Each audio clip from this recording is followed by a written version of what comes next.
Olá pessoal, tudo bem? Eu sou Jussi Rocha e neste vídeo eu vou contar um pouco da minha experiência com o uso do Design Thinking na formação de professores. Eu gravo esse vídeo, esse começo com o meu rosto para que vocês possam me conhecer e a partir de agora então eu vou apresentar uma sequência de slides que sistematizam essa experiência, ok? Vamos lá?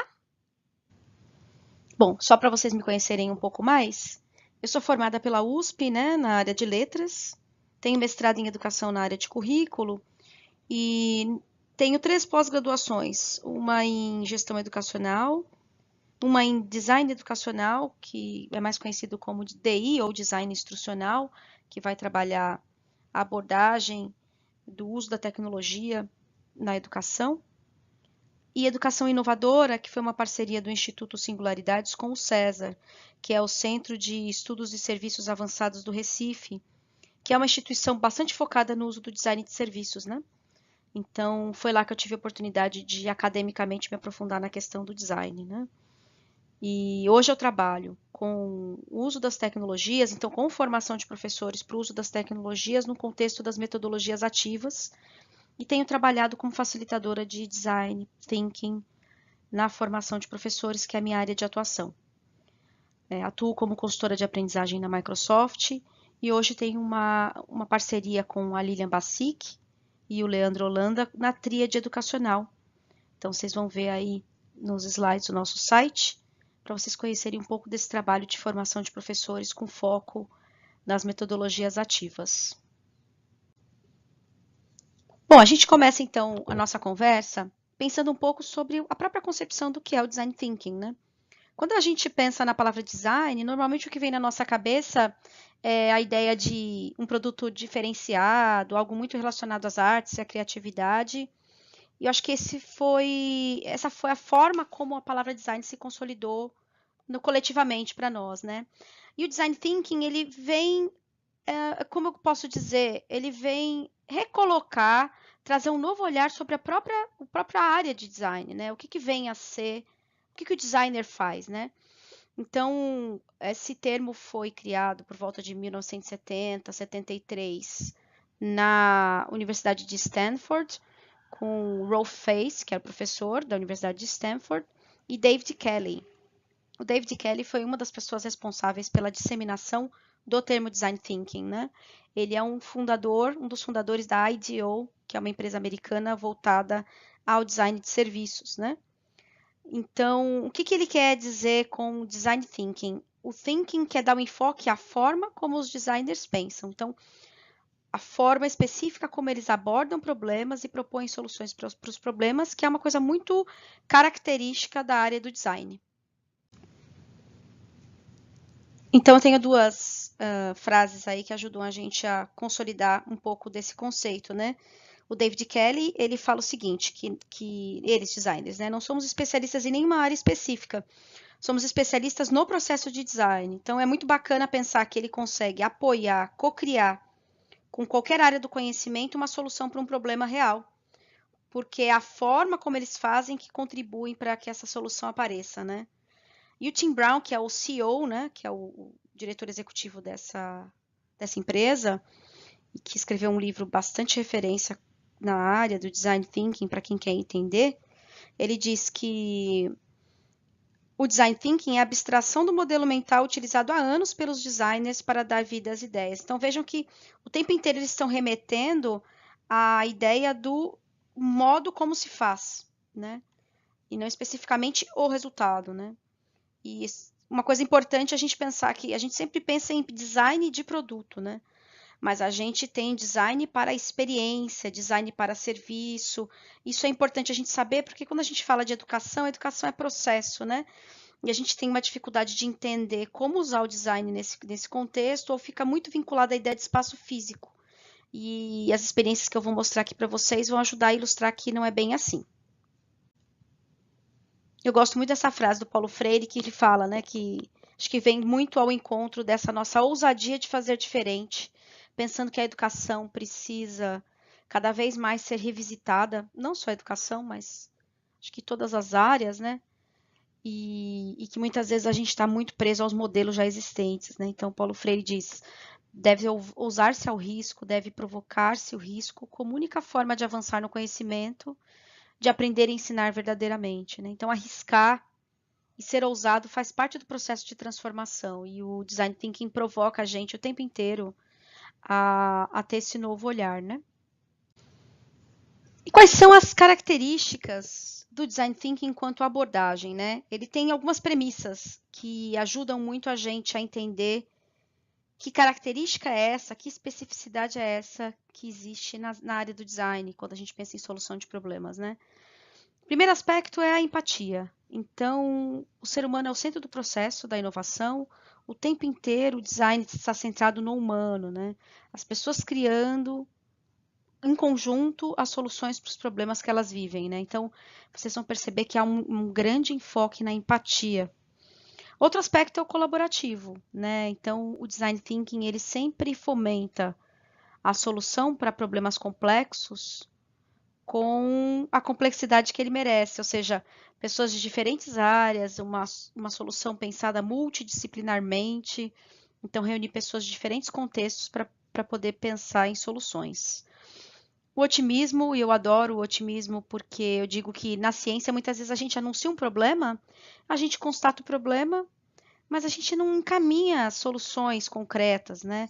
E o design thinking, ele, no momento que você enuncia um problema, ele passa a ser seu, porque você vai passar a pensar em soluções para ele e não vai delegar para que outros resolvam, né?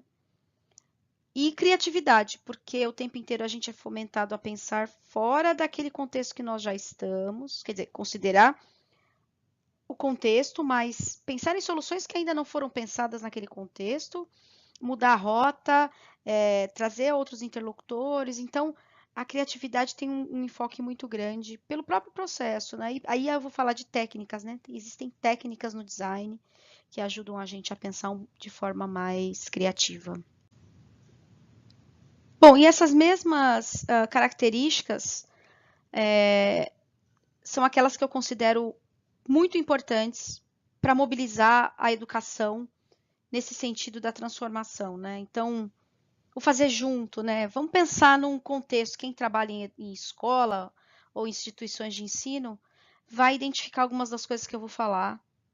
Eu também já tive essa experiência de trabalho dentro de escola e instituições do ensino superior. Hoje estou mais nessa área de formação, mas vamos se identificar com o que eu vou dizer, né? Então, na educação eu percebo que a gente tem muita dificuldade de fazer coisas juntos, né? De co-criar, né? Então, às vezes o trabalho docente, se não existe um fomento, a troca, ele é um trabalho muito solitário. É você com a sua sala de aula, com os seus alunos, sem muita troca, né? Sem muita troca até sobre aquela sala de aula, né? Então, aqui, quando a gente tem um problema que envolve as pessoas, a ideia é trazer essas pessoas para pensar em soluções para ele. Não existe melhor lugar para sair uma solução a respeito de um problema do que das pessoas que estão lá, né? A empatia, né, essa característica muito importante, a gente vai falar um pouco mais sobre isso de forma mais aprofundada, mas essa ideia do diálogo e da escuta verdadeira, né, que Paulo Freire também fala, né? O que é escutar verdadeiramente? O que é dialogar de verdade, né? Sem a gente trazer já as nossas premissas, os nossos pontos de vista e ter a capacidade de ouvir, compreender, se colocar no lugar do outro, organizar o pensamento do outro, buscar identificar a profundidade daquilo que ele diz, né? Então, quantos momentos a gente tem para realizar empatia? Quantas vezes o professor tem condições de realizar uma empatia verdadeira e uma escuta verdadeira com o seu educando, né, com o seu aluno? Então, eu gosto muito de pensar que essa contribuição talvez faça toda a diferença quando a gente quer pensar em como eu posso melhorar a experiência de aprendizagem do aluno e eu não converso muitas vezes com ele de forma verdadeira, né? A confiança criativa. Então, às vezes a gente tem essa ideia de que ser criativo está muito ligado à ideia de arte e de ser alguém fora da caixa, mas nós somos criativos o tempo inteiro, né? Se você for pensar aí no dia a dia, você vive uma série de problemas e o tempo inteiro você está ali pensando em soluções rapidamente. Ai, não tem ninguém para levar meu filho na escola, quem que eu vou acionar? Como vai ser essa logística? Então, às vezes, em uma questão de minutos, você resolve um problema complexo, né? Do dia a dia. Então, a gente tem que acreditar que nós somos criativos. Todas as pessoas têm essa capacidade de ser criativo. Isso é uma característica nossa, né? Então, o design sempre reforça isso. Todos nós somos criativos. Isso não é exclusividade de um grupo específico, né? E a prototipação, que é uma estratégia que ajuda a gente a dar vida a ideias. Então, prototipar ajuda a gente a organizar as ideias, refinar as ideias, dar mais factibilidade para essa solução, até na hora da gente comunicá-la, e a gente testar rápido se aquilo vai ou não vai ajudar a gente a resolver um problema. Acho que isso é uma coisa fundamental, né? A gente experimentar uma solução. Então, só para a gente retomar, né? Lá por volta de 1973, academicamente, surge a ideia do Design Thinking, e isso vai para o mercado com a empresa IDEO e outras ações, mas especificamente a gente vai falar aqui da IDEO. E eles tinham essa missão, né, de mostrar que o Design Thinking não deveria estar na mão exclusivamente dos designers, era necessário democratizar isso, porque ele tem esse poder mesmo de colaborar para que o mundo seja um lugar melhor. E então, na educação especificamente, a IDEO criou um toolkit, né, um material bem estruturado e bem mão na massa, em 2009, chamado Design Thinking for Educators. E em 2011, o Instituto Educa Digital fez uma tradução em língua portuguesa para esse material, como um recurso educacional aberto. Então, está disponível na internet hoje.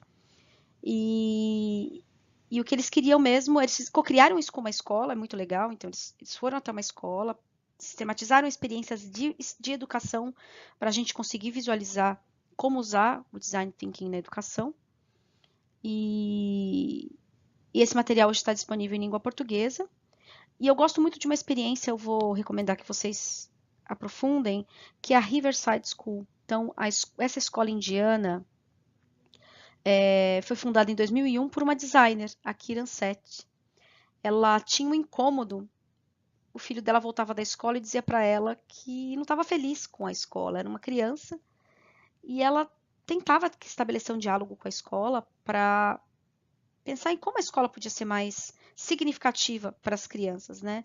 Como ela não teve muita abertura na época, ela falou, quer saber? Eu vou abrir uma escola.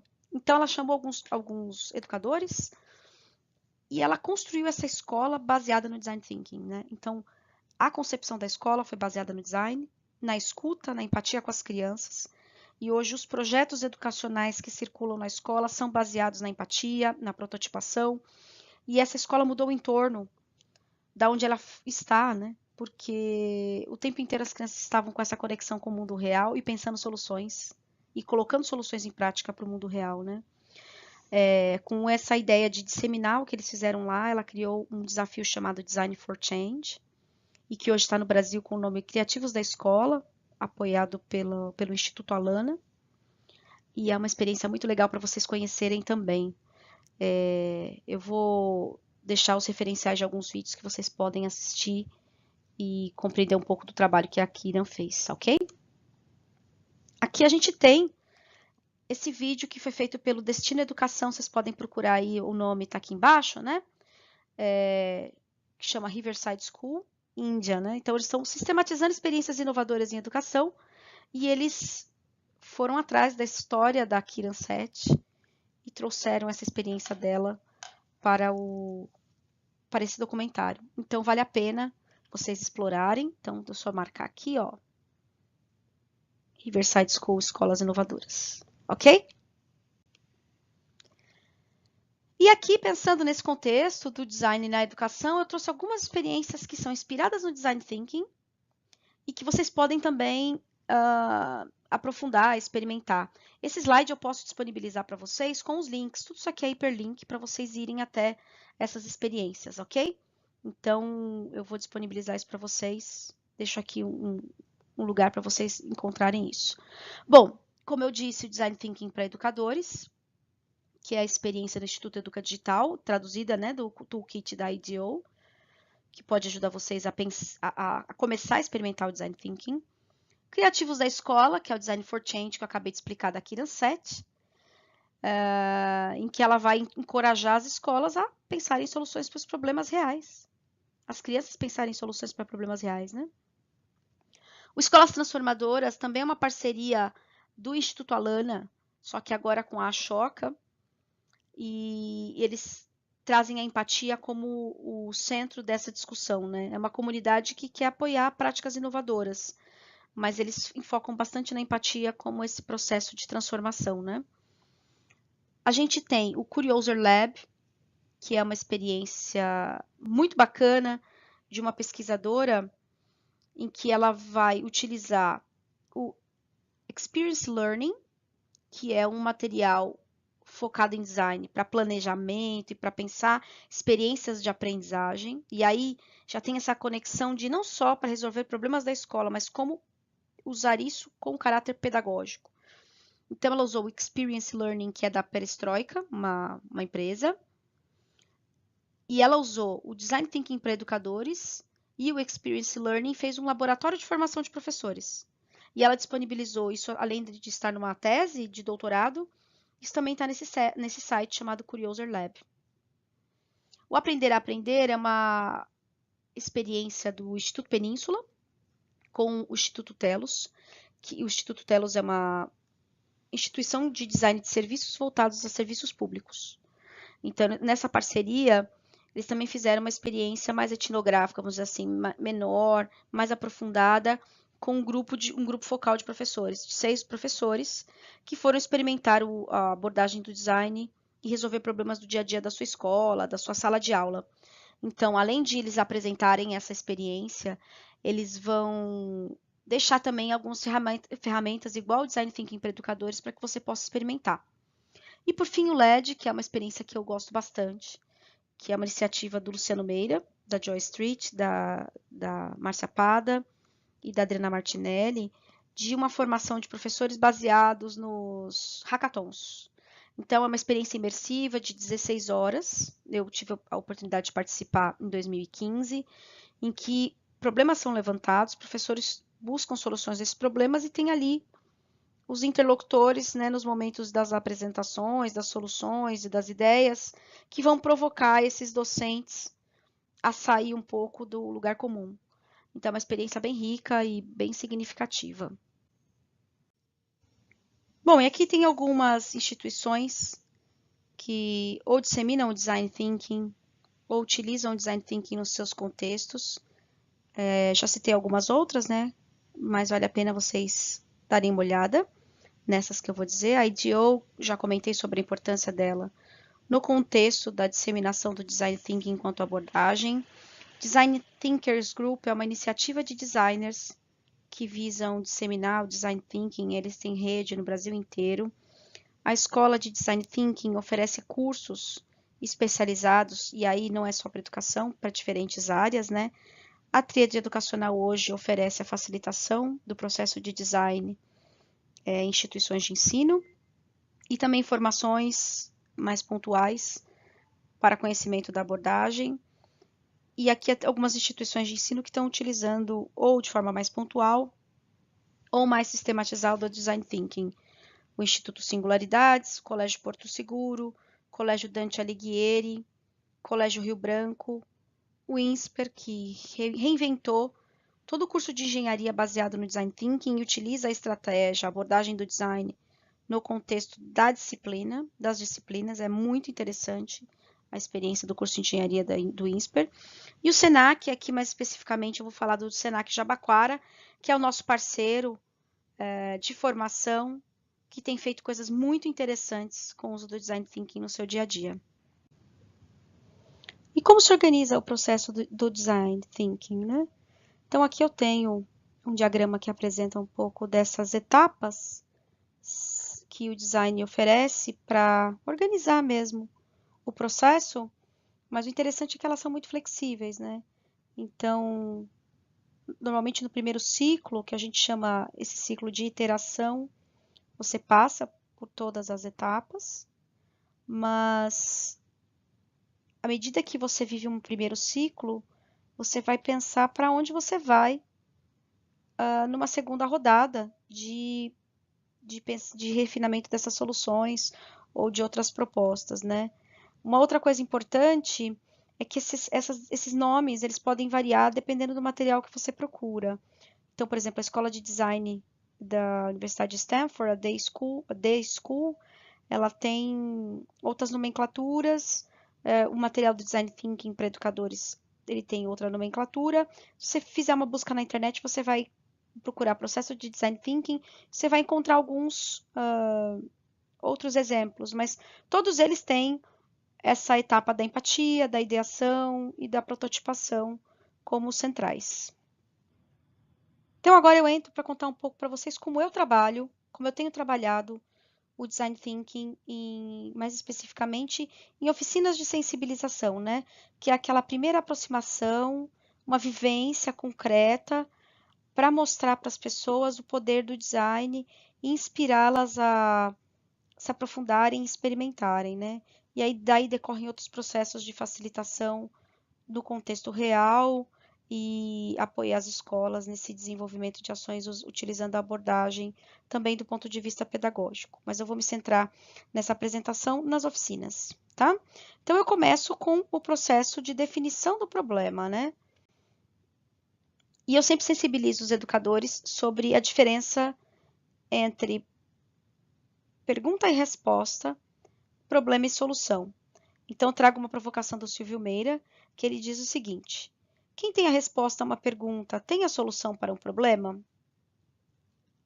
Vamos pensar um pouco, né? Ele está querendo dar um enfoque a essas diferenças, né? Então, quem tem resposta a uma pergunta tem a solução para um problema? E aí eu faço uma conversa com os professores sobre isso, porque o objetivo é sensibilizar de que pergunta e resposta, que é muito onde a educação tradicional acaba se centrando, né? A gente faz uma pergunta e espera uma resposta possível. Essas não são sinônimos de solução e problema. Por quê? Quando a gente pensa em solução, eu posso ter uma solução mais ou menos adequada a um problema, mas eu não tenho a dualidade do certo e do errado, né? Então, o Silvio Meira fala assim: as possíveis soluções para um problema qualquer são mais ou menos apropriadas, né? A dualidade entre certo e errado não se aplica. Não cabe ao par problema-solução. Isso nos dá liberdade de ousadia. Lembra do Paulo Freire que eu comentei, né? Dessa ousadia de experimentar e de olhar para o processo final e dizer: ok, de alguma maneira eu me aproximei da solução desse problema e eu posso voltar no duplo diamante e posso aprimorar a solução que eu criei, mas ela não está errada, né? Então, isso também exerce a confiança criativa, né? Então, o tempo inteiro eu provoco, desde o início, os professores a se encorajarem em acreditar que a melhor solução possível para o contexto daquele desafio que eles estão trazendo só pode vir deste grupo que está presente. E aí, essa é uma estratégia que você pode utilizar para mobilizar para o desafio que se quer resolver, né? Tem algumas outras, né? Então, tem uma matriz, por exemplo, de sonhos e pesadelos que é interessante, que você pode pedir para que as pessoas, dentro do contexto que elas vivem, quais são os sonhos que elas têm com relação a este contexto? E quais são os pesadelos? E entre sonhos e pesadelos, quais são os desafios, né? Que ela gostaria de se aprofundar, né? Então, entre o sonho e o pesadelo, a gente tem os desafios de superação.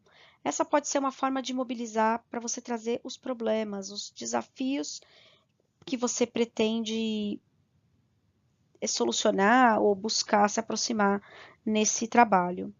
E tem o tema de interesse, né? Então, eu já vivi experiências que usam as duas estratégias, eu acho as duas muito interessantes, né? Então, você pode trazer áreas da educação, como eu trouxe aqui, formação inicial de professores, formação continuada, engajamento da comunidade, da família, dos alunos e tantos outros temáticas, inserção de tecnologia, a criação de uma nova modalidade, então só tem Fundi 1, vai ter o Fundi 2. Podem vir vários grandes guarda-chuvas e as pessoas vão dizendo onde elas gostariam de atuar, né? Então a Joana tem interesse na formação inicial, a Maria no engajamento da família e assim por diante. Esta é uma forma, né, para a formulação do problema em conjunto a partir de temáticas de interesse. E ainda na fase do definir, eu gosto de trazer esse instrumento, né? Então, digamos que um grupo de professores tenha escolhido discutir integração das tecnologias ao Fundamental 1. Então, eles tinham ali a discussão da tecnologia, eles já focaram no Fundamental 1 e eles vão focar na realidade daquela escola. Já houve um refinamento deste desafio para um contexto mais concreto. Então, eu começo a mobilizar o que vocês sabem sobre isso, o que vocês têm certeza a respeito desse assunto, o que vocês têm dúvidas com relação a essa questão, e as suposições vão ser preenchidas no diálogo entre certezas e dúvidas. Por exemplo, um professor coloca que ele tem certeza que o uso da tecnologia com Fundamental 1 pode deixar os alunos muito aficionados por as tecnologias digitais e uma coisa que eles já vivem fora da escola. Então, digamos que esse professor tem certeza de que não parece interessante trazer esse artefato para a sala de aula, mas que ele viva outras experiências dentro da escola. No diálogo entre o que os professores colocaram como certeza, alguém pode levantar, eu não tenho certeza de que isso é um problema. Eu tenho dúvida. Então, nesse diálogo, eles podem concordar que é uma dúvida e não é uma certeza e mudarem isso. É melhor fazer com post-it até do que esse exemplo aqui, né? Porque você move, né? Ele pode trazer para dúvida, ou eles podem continuar discordando, e para que eles não fiquem no looping de trabalhar apenas o dissenso, é que a gente tem a coluna suposição. Ou seja, não chegamos a um consenso, vamos nos focar no que é consenso. A suposição a gente separa para ganhar tempo de diálogo. Então, feita essa primeira aproximação do problema, a gente se debruça a entender quem são os envolvidos, né? Então, se a gente for pensar nesse exemplo que eu acabei de dar, os envolvidos são os alunos, são os professores.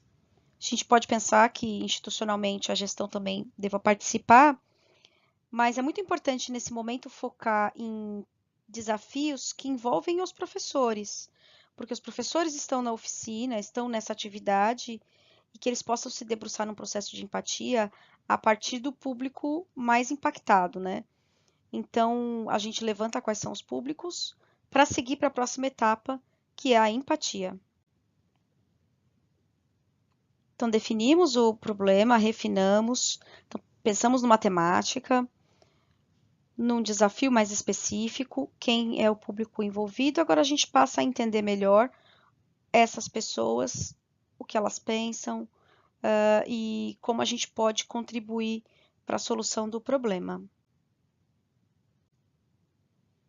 Eu busco sempre fazer um processo de sensibilização a respeito da empatia, porque muitas vezes a gente acha que sabe o que é empatia, e existe uma diferença grande entre empatia e simpatia, né? Então eu trago essa definição, que eu acho que ela é bem significativa, gosto dessa imagem, porque ela mostra essa característica da gente conectar alguma coisa que está na gente e está no outro, e a partir daí a gente começar a criar um processo empático, né? Então, a empatia é a habilidade de se colocar no lugar de outra pessoa, compreender seus sentimentos, sensações e perspectivas para ter uma melhor compreensão sobre como guiar ações em relação a essa pessoa. Isso não somente quando a gente vai pensar em desafios, mas na vida, né? A gente ter essa capacidade de buscar experienciar o que o outro está experienciando, né? Eu gosto de mostrar esse vídeo, né? Em que a pesquisadora Teresa Weissman, ela vai trazer um pouco dessa diferença do que é a empatia e a simpatia. Então, eu vou apresentar esse vídeo para vocês.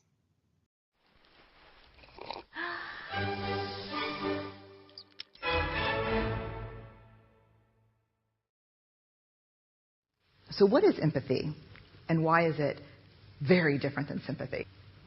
Empathy fuels connection. Sympathy drives disconnection. Empathy, it's very interesting. Teresa Wiseman is a nursing scholar who studied professions, very diverse professions where empathy is relevant, and came up with 4 qualities of empathy. Perspective taking, the ability to take the perspective of another person or recognize their perspective as their truth. Staying out of judgment, not easy when you enjoy it as much as most of us do. recognizing emotion in other people and then communicating that. Empathy is feeling with people. And to me, I always think of empathy as this kind of sacred space when someone's kind of in a deep hole and they shout out from the bottom and they say, I'm stuck, it's dark, I'm overwhelmed. And then we look and we say, hey, climb down. I know what it's like down here. And you're not alone. Sympathy is, ooh, it's bad,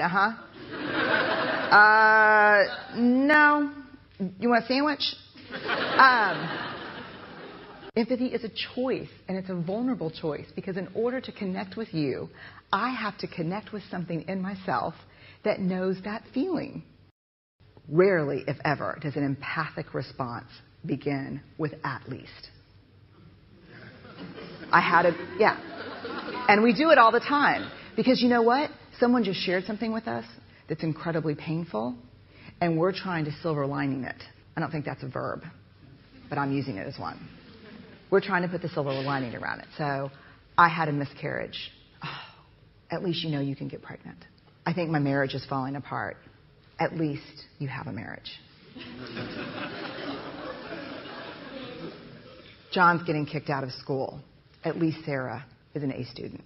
But one of the things we do sometimes in the face of very difficult conversations is we try to make things better. If I share something with you that's very difficult, I'd rather you say, I don't even know what to say right now, I'm just so glad you told me. Because the truth is, rarely can a response make something better. What makes something better is connection.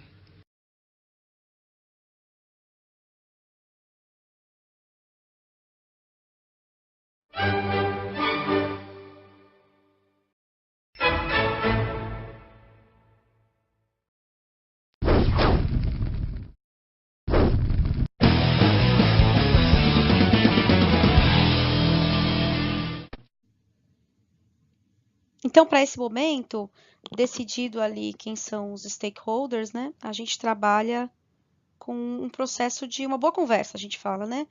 Esse momento de conexão entre as pessoas. Então, eles vão fazer a empatia real com o público que está presente, no caso, o público professor. Então, eles vão conversar sobre o tema, né? Então, a gente sempre fomenta uma conversa que ela fale do tema, mas que ela fale de coisas que tangenciam a temática, né?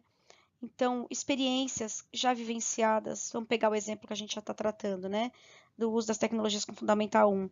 Que experiências esse professor já viveu de experimentação do uso das tecnologias com Fundamental 1? O que ele gostaria de ter feito e não fez? Experiências que não deram certo, experiências que deram certo, se ele tem filhos, como ele vê essa relação e como ele acha que os alunos aprendem, porque aí são temas que vão tangenciando, alguns vão tangenciando, e trazem valores e trazem elementos importantes para que isso seja analisado depois. Então, é uma conversa entre pares, entre trios, que vai se seguindo. E aqui meu colega designer Felipe Fuji, ele traz algumas dicas para a gente fazer essa conversa, né? Então, ele sempre diz que perguntas abertas requerem reflexões e explicações. Então, por isso, favoreça perguntas mais abertas, né? Para estabelecer o diálogo. Se coloque como um novo amigo, né? Para essa conversa ter uma intimidade, né? Escute 80% e fale 20%. Porque a pessoa costuma fazer um comentário, a gente quer comentar também, e esse momento não é para isso, é para conhecer a pessoa, esse contexto onde você quer solucionar o problema, é a pessoa que está envolvida, então é importante que você foque a atenção nela, né? Tirar qualquer distração, é importante você olhar para a pessoa, até evitar ficar fazendo anotações, para que você estabeleça essa conexão. Permaneça flexível para construir caminhos em relação às respostas, né? Porque vem algumas respostas que podem te dar insight sobre outras perguntas. Não fica tão preso, né? Siga o ritmo do entrevistado. Não fiquem colocando um ritmo, porque você tira essa empatia até no processo de conversa. Seja empático, procure compreender como é a visão de mundo dessa pessoa. Tenha roteiros, coisas que são chave, mas que não é um questionário, e aqui é para um outro momento, né? Porque ali a gente já está no mesmo lugar. Defina local e público-alvo e registre tudo. É importante você ter registro para analisar depois, né? Se for melhor ainda quando você tem duas pessoas. Então, por exemplo, num grupo ali de facilitação que a gente está vivendo, eu tenho um professor que a gente vai analisar a realidade dele. A gente vai focar para fazer o processo de empatia na realidade dele. Então, eu posso ter outros dois professores, um que entrevista e outro que registra. Ou separar em dois grupos, né? São 6 professores, fazem 3 duplinhas para ter mais documento, material para analisar depois. E ainda na empatia, a gente vai fazer uma análise, né? Um processo analítico, né? Então, você terminou essa entrevista, você tem os dados ali anotados, então você vai olhar para aquilo. E nesse momento é bom até que a pessoa que foi entrevistada não fique justificando muita coisa. Claro que ela pode participar desse processo analítico, mas é importante que os dados sejam utilizados para que não seja uma nova entrevista, né? Então, você vai fazer um exercício de análise, de interpretação daquilo que veio, não de julgamento. Ah, tá vendo como ele é resistente à tecnologia? Não é esse foco, né? O foco é o que existe de mais relevante, do que foi falado que se conecta e não se conecta, pode ter alguma contradição, o que está por trás daquilo que foi dito e não foi explicitado. Muitas vezes a pessoa ela não diz o que ela está pensando, ela deixa rastros daquilo que ela pensa e não está explícito na entrevista, né? Então, é um exercício de análise, né? O que você vê por trás das respostas que foram dadas, né? Que não tá claramente dito. Então, essa imagem é muito bacana porque ela mostra esse exercício de organização, né? Então, a pessoa te disse uma série de coisas que muitas vezes vem desconectada, vem num contexto mais nebuloso, e você vai fazer esse exercício de organizar, né? Isso é material muito importante para a solução, tá? Então, esse primeiro exercício analítico vai ajudar a gente na utilização de uma segunda ferramenta que eu gosto bastante, que se chama Mapa da Empatia. Ele foi criado pela empresa Explain e, na ocasião, dentro da proposta do Canva, né, de gestão de negócios, para ajudar mesmo nesse processo de aprofundamento do público-alvo para quem você está pensando a solução de um problema ou co-criando, criando junto, né? Que é o caso da oficina, né? Os professores estão criando juntos. Então, a gente tem aqui um diagrama em que você vai, a partir do que você levantou na entrevista, plotar nesse diagrama o que esse professor ouve com relação a essa temática. Então, voltando no nosso exemplo da integração das tecnologias no Fundamental 1, o que ele pensa e sente, o que ele vê, o que ele fala e faz. Então, a gente vai construir, na verdade, uma persona, a gente fala, né? Porque se eu estou trabalhando não só com os dados de uma pessoa, mas de um conjunto de pessoas, eu estou construindo, na verdade, um personagem a partir desses dados, mas não é a pessoa em si. Então, a gente pede, por exemplo, quem é o perfil desse professor dessa escola? É mais mulher? É mais homem? Ah, é mais mulher. Então, dê um nome para essa mulher. Qual é a faixa etária média dessas pessoas, né? Ah, por volta de 30 a 32 anos. Ok. Então, você ao colocar esses dados, você dá mais, uma característica mais real para essa persona. E você vai fazer vai colocar então em post-its. E é legal que todo mundo do grupo trabalhe ao mesmo tempo, isso aqui não é para ficar discutindo neste momento, para ter volume de dados, para depois se ajustar. Olha, eu acho que isso ele não ouve, eu acho que isso mais ele pensa. Depois você faz um refinamento, reserva um tempo para isso. Então, por exemplo, o que o professor ouve? Ah, que é importante aproximar a escola da realidade dos estudantes. O que ele pensa e sente? Que ele precisa se atualizar, por exemplo. O que ele vê, outros professores experimentando, outros professores concordando com a fala dele, podem ser várias coisas. E o que ele fala e o que ele faz, né? Aí ele fala que acredita que é importante a tecnologia e ele faz algumas experimentações. Então, aqui você vai colocando um pouco desses dados que você levantou, que vão se resumir nesses dois espaços aqui, ó. Quais são as dores e quais são as necessidades dessas pessoas? Porque aí, a partir daqui, você define de fato qual é o problema para você pensar numa solução, né? Então você ainda está aqui ainda refinando de fato o desafio que você quer solucionar. Então quais são as dores desse professor? Ah, ele precisa de formação, ele precisa ver casos mais concretos. Quais são as dores, né? Então ele precisa de apoio. E quais são as necessidades? Aí, então você também coloca elas aqui e você para você poder seguir na próxima etapa com alguma coisa mais estruturada. Então aqui a gente tem um exemplo de uma oficina que eu trabalhei, que os professores colocaram aqui perfil mais feminino, de 25 a 35 anos. Então, eles registraram aqui o que o professor vê, o que o professor ouve, o que ele pensa e sente, o que ele fala e faz, né? Então, o que o professor ouve, tecnologia desemprega, por exemplo. Que tecnologia nunca vai chegar na escola. Então, o que ele vê, possibilidades formais de trabalho, maior participação, então nas inserções dele na experimentação, que me parece um professor menos resistente, né? E que está tentando encontrar caminhos, né? Ação, ele vê poucas inovações, tentativas e desistências. E então o que ele sente? Angústia, desafio, como melhorar. Ó, o desafio se repetiu, então outra pessoa colocou e corroborou com a ideia inicial. E o que ele fala e faz? Ele busca aprimorar, ele auxilia, ele sugere.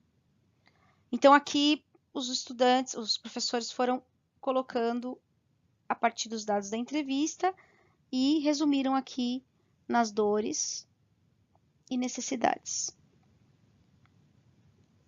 né? Então falta de ajuda, dor, né? Sensação de impotência, pouco acesso à tecnologia, necessidade de conhecer mais, necessidade de vencer desafios, aperfeiçoar-se, necessitar melhores condições de trabalho e assim por diante. Lembrando que aqui a gente fez um exercício e esses dados são reais porque as pessoas estão lá, né? Mas quando a gente pensa no público-alvo, o estudante, os estudantes não estão nessa oficina, então é um segundo momento que a gente conversa sobre isso também. Então, a gente tem mais outros dois exemplos aqui, né? Só para vocês identificarem como os professores têm trabalhado. Então, esse último aqui é até interessante que eles criaram uma outra forma de apresentar. Né? Aqui já é um professor do sexo masculino, que foi a persona construída por eles. Então, esse é um momento muito rico e os professores gostam muito porque eles acabam utilizando esse instrumento depois em aula com os estudantes, né? Então, só para fechar esse assunto do mapa da empatia, eles podem experimentar fazer um mapa da empatia a partir da realidade que eles conhecem dos estudantes, para eles terem os dois mapas da empatia, né? Então, mas é muito importante que fique claro que isso se trata de um exercício no caso dos estudantes, porque eles não estão na oficina. Então, eu sempre digo, você pode fazer isso como exercício, mas volte e valide.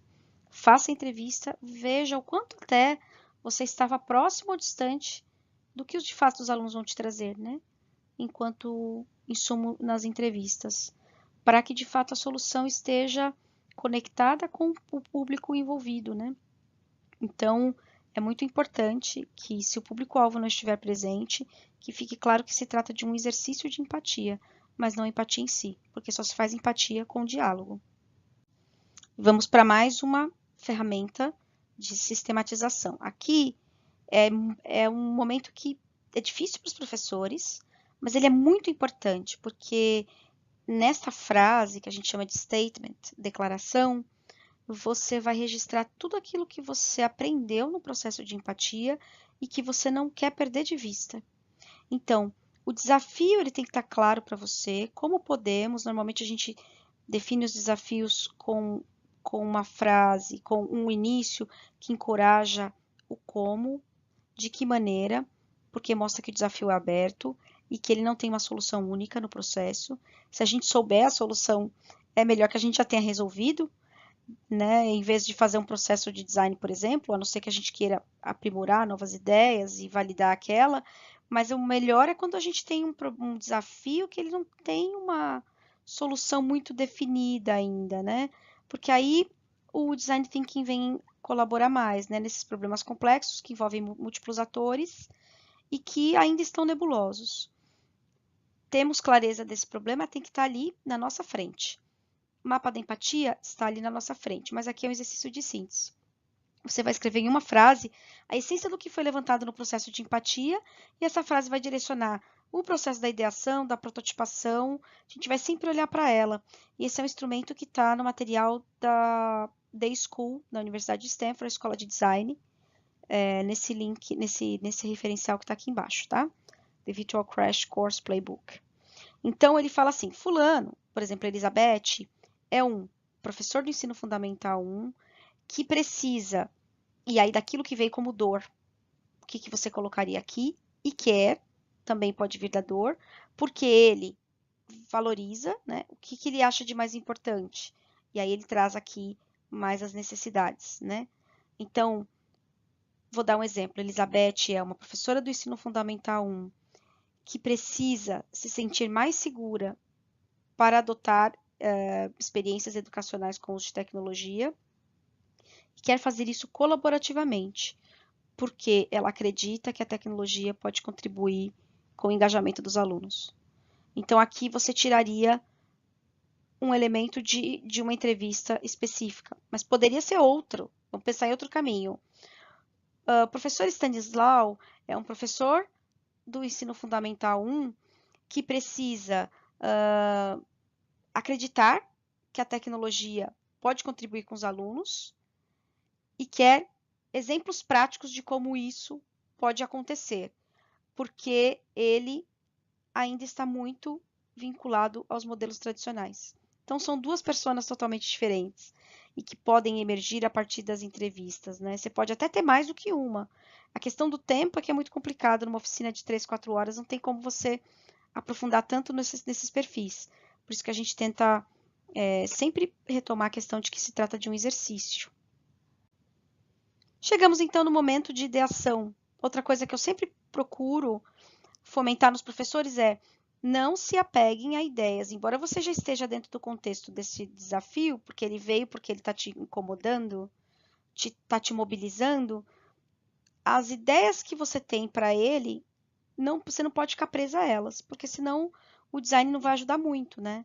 Por isso que é importante a empatia. Você vai olhar para a empatia para pensar em soluções. Não é para você a solução é para o público-alvo, para quem você está co-criando essa solução, né? Então, a gente começa aqui em algumas estratégias para a ideação.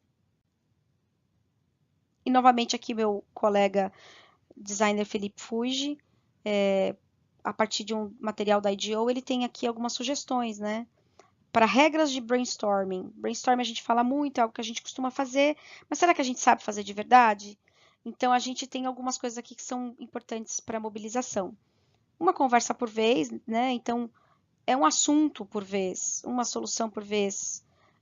Não escreva uma série de soluções dentro de um mesmo espaço. Encoraje as ideias doidas, porque o brainstorming ele não tem muita regra de viabilidade.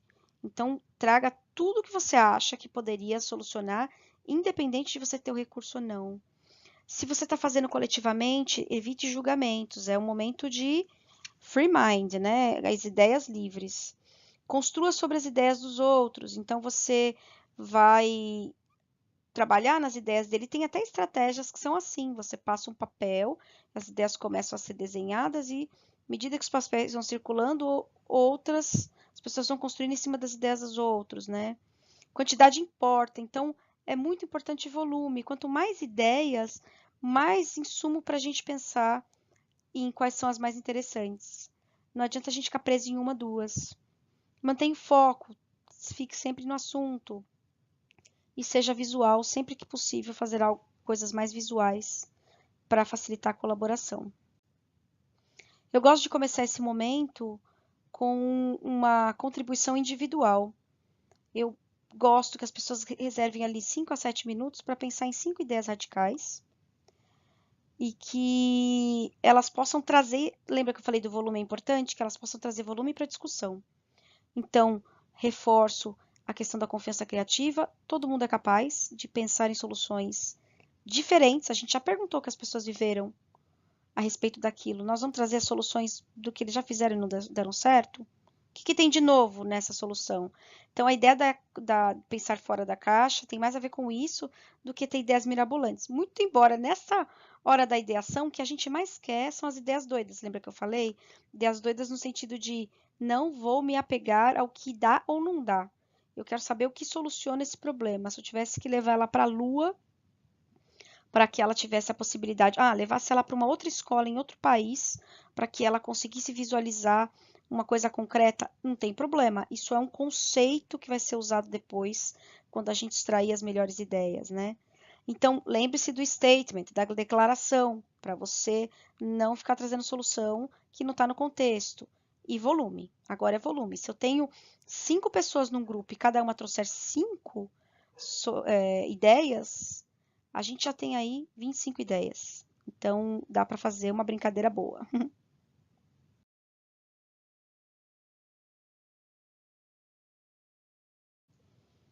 Feito esse momento individual, colocamos as ideias na mesa e vamos agora trabalhar no coletivo com elas. Então, a gente pede, tem alguns crivos que a gente pede para que eles pensem se essas soluções são mais ou menos adequadas. A solução está levando em consideração a pesquisa e a empatia? Gastamos um tempão lá pensando no público-alvo, na realidade daquelas pessoas, no contexto. Estamos levando isso em consideração quando a gente trouxe essas soluções? Ela responde ao problema? Porque muitas vezes nessa hora a gente viaja tanto que a gente esquece do problema. Ela é criativa no sentido de que ela traz um olhar novo para um problema existente? E essa é fundamental para a nossa oficina. A solução para ser colocada em prática ela depende mais de mim, grupo, professor, do que dos outros? Vamos pensar aqui, olha, eu quero pensar que as minhas ideias passam por criar uma sala high-tech na escola. Está na mão do professor? É possível fazer? Em que medida é possível que o grupo de professores tenha alguma ingerência sobre isso? Porque senão vira uma carta de intenções que você vai anotar, levar para o gestor público e dizer que ele tem que fazer. E o que aqui eu quero favorecer é que as pessoas daquele contexto são capazes de resolver os problemas do contexto. Então, talvez essa ideia não seja mais adequada para a gente responder em certa medida à solução desse problema. Não que ela não seja uma solução, mas que para encorajar a colaboração e a cocriação, é importante que a gente se apegue às ideias que a gente tem condições de colocar em prática. Então, aqui os professores vão conversar sobre isso e vão levantar aquelas ideias que são as mais interessantes. Então, a ideia ela já tem que começar a ter mais uma cara aqui de processo, né? Ela não pode ser muito aberta. A gente fala que uma ideia muito aberta é um insight. Isso aqui me dá Isso aqui é uma dica de que eu posso aprofundar. A ideia ela já tem que ter algumas características mais de como ela vai se delinear. Se não der tempo de chegar nesse delineamento aqui, o importante é pegar as ideias que estão mais aproximadas disso, pensar em juntá-las e reunir numa coisa só, ou trazer uma só para a próxima etapa, e na próxima etapa aí você vai trabalhar mais com os processos. Bom, chegamos enfim então ao momento da prototipação, que é o momento em que os professores vão tornar mais tangível e estruturada a solução que eles têm para o desafio da oficina. E aqui vale uma explicação importante a respeito da solução, né? De onde partem as soluções. Então, lá na ideação, a gente não estava muito preocupado com viabilidade, lembra? Porque a gente queria trazer conceitos importantes que a gente pode adaptar para a realidade. Mas aqui na prototipação, a gente começa a colocar alguns crivos, só para trazer a possibilidade disso virar, de fato, uma solução do contexto.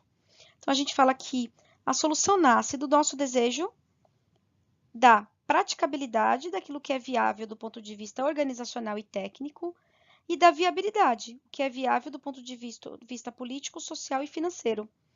Então, se a gente não colocar esses crivos, a gente corre o risco de pensar em soluções que não vão virar realidade, né? Então, nesse momento, eu peço para os professores olharem para essa solução que eles vão prototipar e buscar torná-la mais aplicável. Então, essa é a hora da gente trabalhar um conceito importante que é o visual thinking. A gente tornar visível a nossa ideia.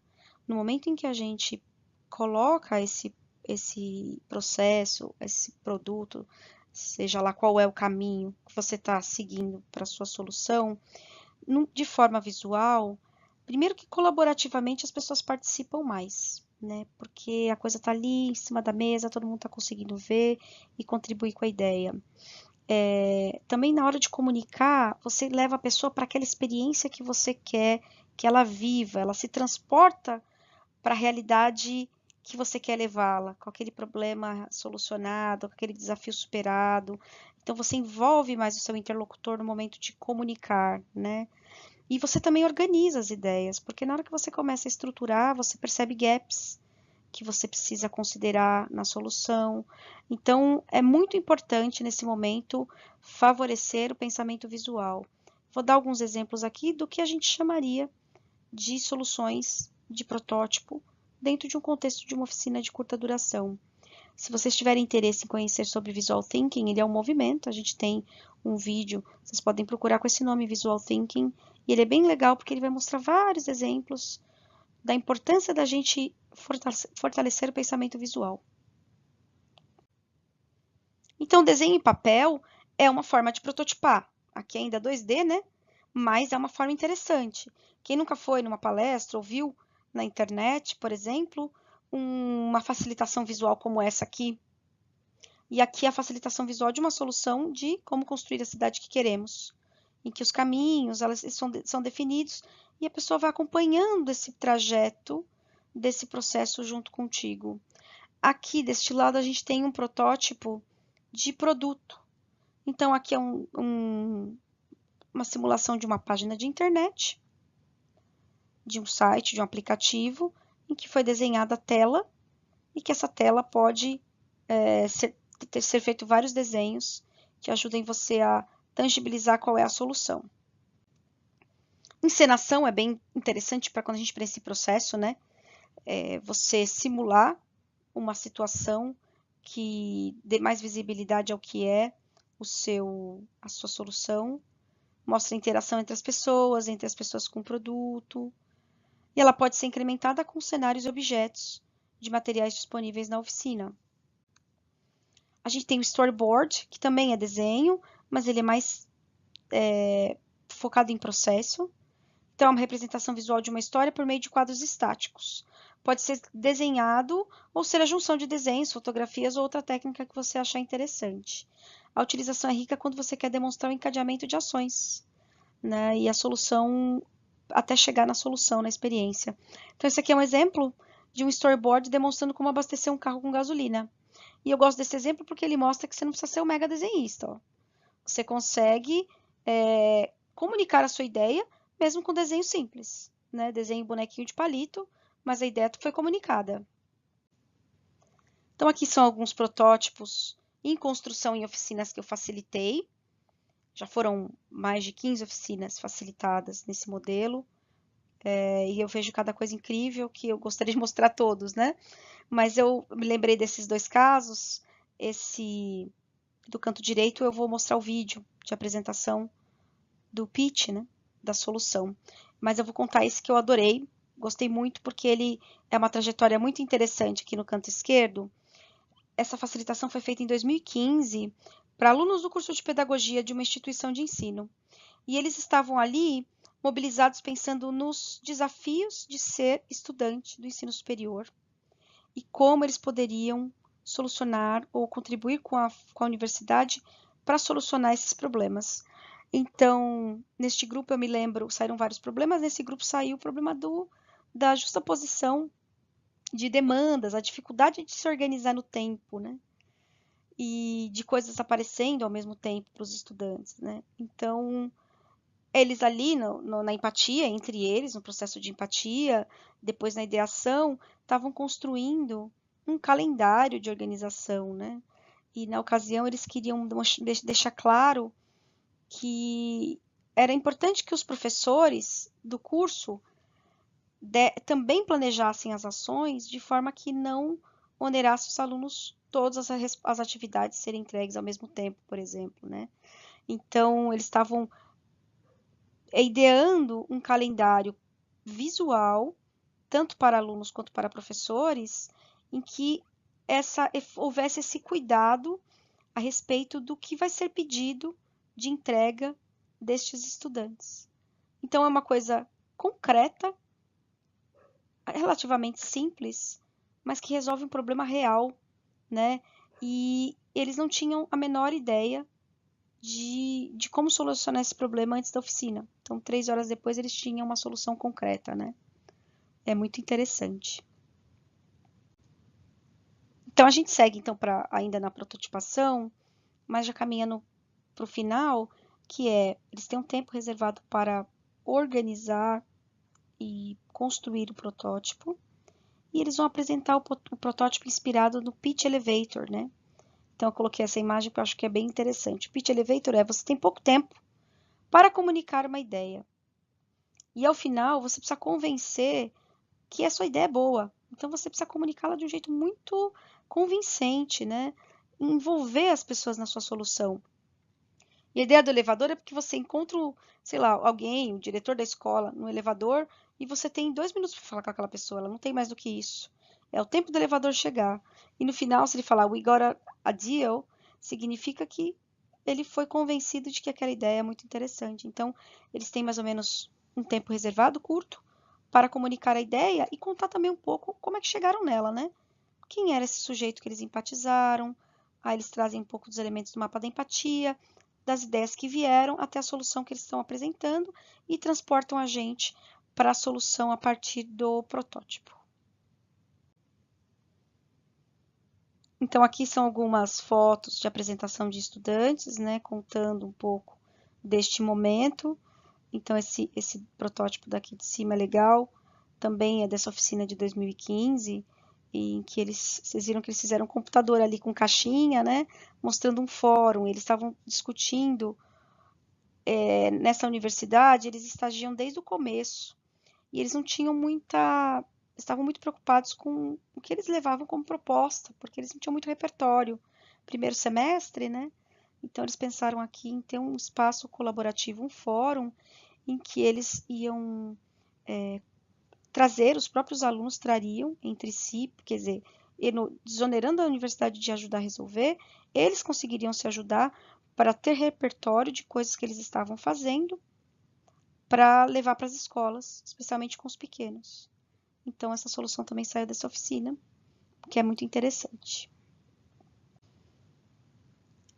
Alguns outros protótipos. Aqui, esse protótipo do canto esquerdo, ele está levando a uma formação, ele já foi um pouco fora da caixa, né? Mas ainda viável, para formar os estudantes, seria importante que eles vissem outros espaços. Então, aqui, eles criaram outros espaços de formação para esses estudantes, alunos, professores, para que eles conheçam outras escolas e outras realidades e possam se inspirar nas suas práticas. E aqui eles estavam repensando a sala de aula com um modelo mais flexível, né? Em que você tem espaços mais flexíveis de trabalho, sem modificar, sem uma necessidade de superestrutura da escola.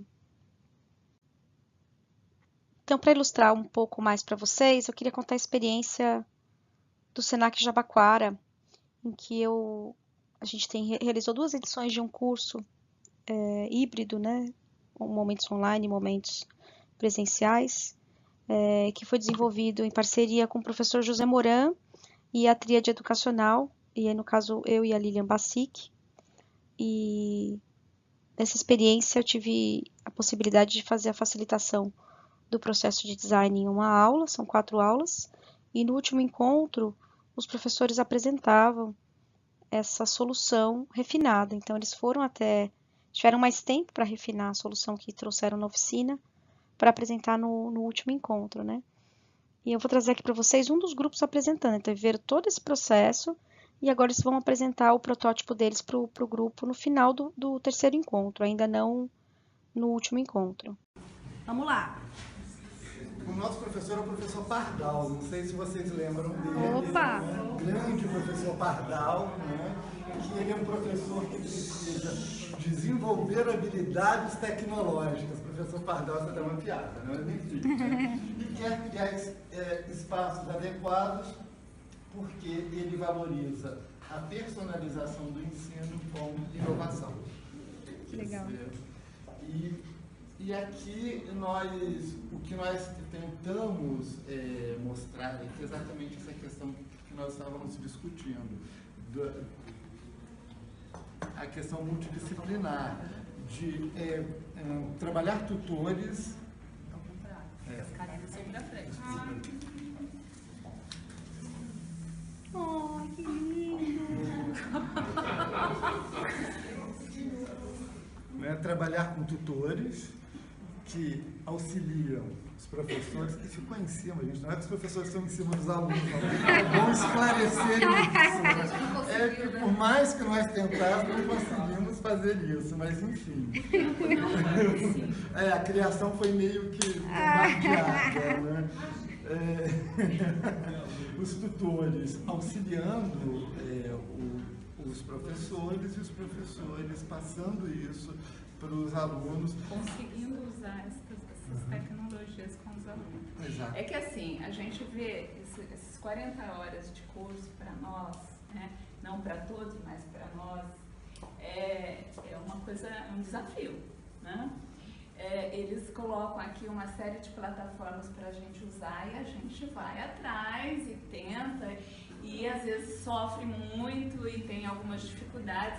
E aí, para levar isso para dentro da sala de aula, a gente gostaria de contar com equipe, né? Tutores, sei lá. Mas dentro da equipe, eles não contaram, esses tutores seriam outros colegas. Seriam Colegas nossos daqui. Né? Mas não no sentido de ter oficinas, que é pontual, curta e que não.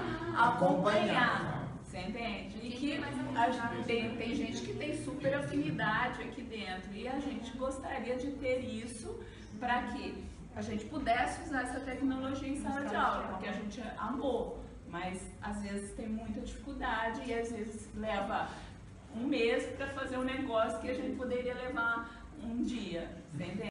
Só para falar um pouco de desdobramentos que ocorreram depois dessa ação, no quarto encontro, esses professores retornaram, refinaram a ideia, né? Tiveram um tempo entre um encontro e outro para aprofundar, apresentaram um novo pitch e já bastante delineado para uma proposta de ação em 2017.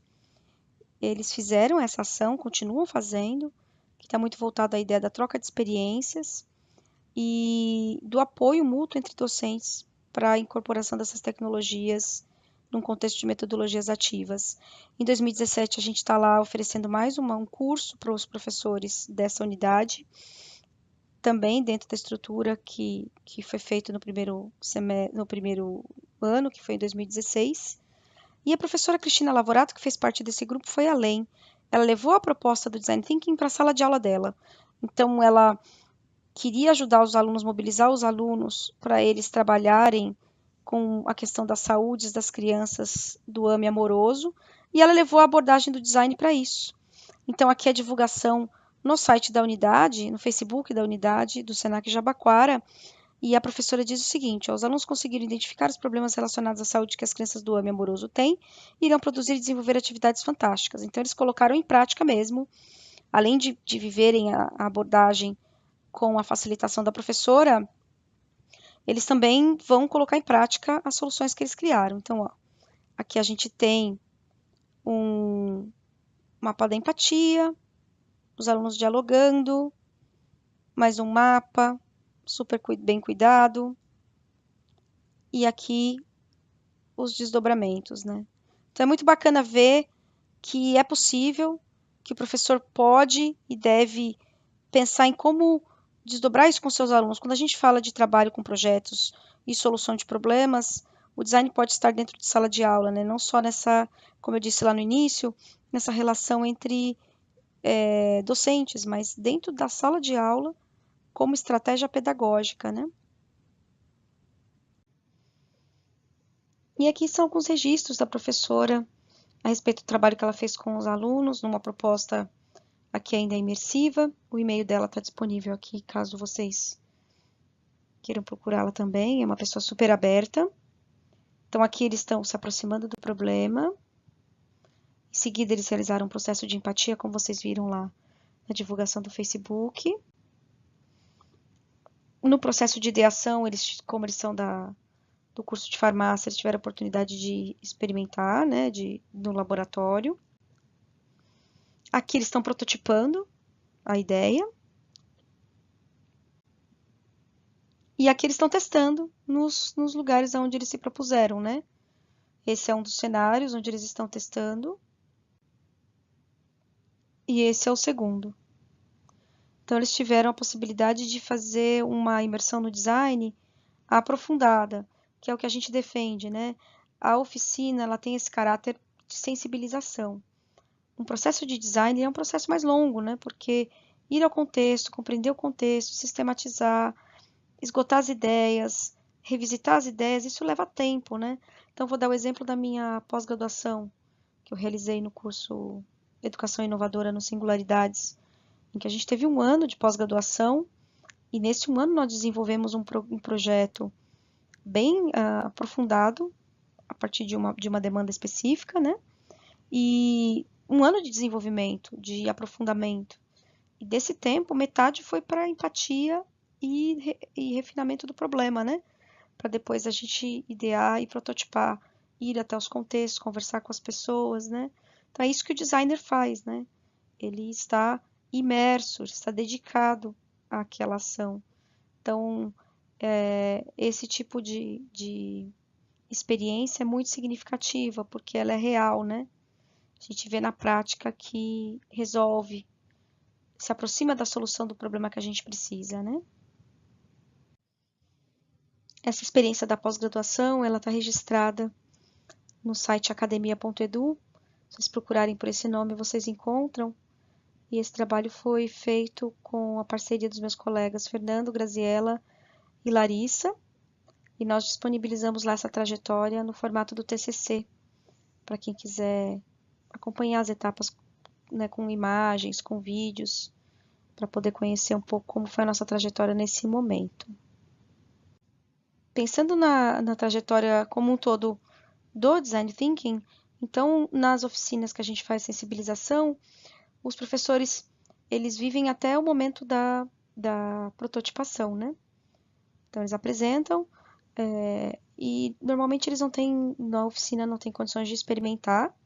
Quando são ações mais longas, eles vão até o contexto, testam a solução ou validam todas as ideias para teste, que foi o que a professora Cristina teve condições de fazer, porque essa etapa exige tornar o protótipo vivo, né? Ir lá e, na prática, ver o que acontece. O interessante é o que você faz quando você identifica qual é o momento que você vai voltar. Então, se eu fui lá, testei, e eu sinto que isso precisa de ajuste, vai depender do resultado da primeira experimentação no contexto, né? Eu posso voltar para definição, porque meu problema não está muito claro. Outros problemas prioritários foram levantados, ou seja, essa solução não vai resolver o problema porque ele não é esse.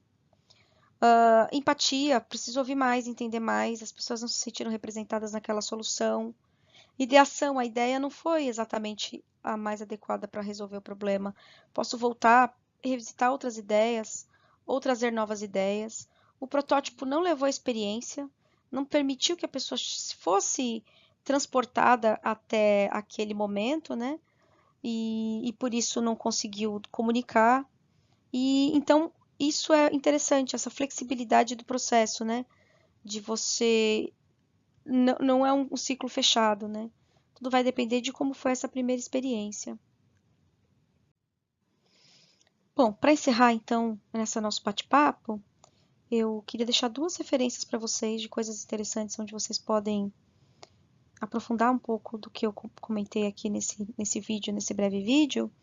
Um deles é um livro que vai sair agora em outubro de 2017, chamado Metodologias Ativas para uma Educação Inovadora, organizado pela professora doutora Lilian Bassich, da Tríade Educacional e também do Instituto Singularidades, e o professor Dr. José Moran, pela editora Penso, e tem um capítulo meu com essa temática, que é o Design Thinking na formação de professores, novos olhares para os desafios da educação. E a gente também, em 2018, estamos organizando uma pós-graduação, o Instituto Singularidades, né, sob a coordenação da coordenadora de pós-graduação, que é a professora doutora Lilian Bassiti, com a mesma temática das metodologias ativas, e eu estou apoiando na idealização do currículo baseado na perspectiva do Design Thinking, e a gente vai ter disciplinas também que trazem a experimentação e o processo iterativo do design para esses professores conseguirem desenvolver ações com Design Thinking. Então, além das referências que eu já falei aqui, a gente tem essas duas para vocês conhecerem um pouco melhor do trabalho. Bom, pessoal, eu retorno aqui só para agradecer imensamente a todos que assistiram esse vídeo.